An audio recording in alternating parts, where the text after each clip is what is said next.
Bloom and Bud is a 6x8" clear stamp set which contains 4 layered images. To start with, I'm going to start with A1, which is the base for the large flower, and I'm stamping this down using a really light ink. So once that is all pressed down firmly, I'm then going to move on to A2.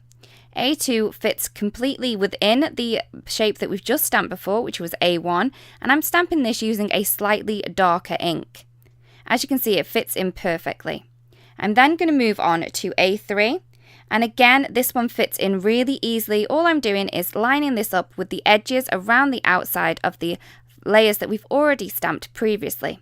Again, I'm stamping this using a slightly darker ink to create the shadows and details that you're going to want to create.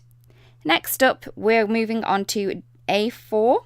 And again, I'm just going to move this round until I can see this lines up. It's very, very easy to line up. You can refer to the layering guide on the back of your packaging to help. Again, I'm going to add in the centers. There's 2 of these, and they just pop in the little negative center within that flower. Then onto the bud image. I'm going to start with B1, and I'm going to place that down using a really light ink.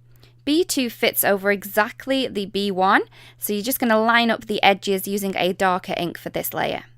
Again, I'm going to move on to B3, and this fits on nearly perfectly, just adding it towards the left-hand side rather than the right. Then for B4, we're just going to line this up with the bottom piece where the shadow is and the top edges as well. Then to add on the little stem, this is in a green ink.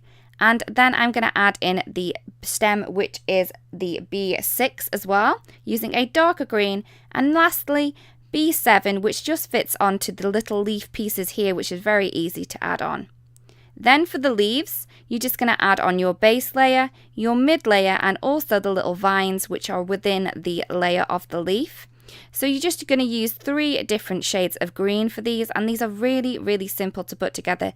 You're just lining up the base of each of the leaf for each of the layers. And there are all the layers complete. I really do hope that this helps you, and we can't wait to see what you create.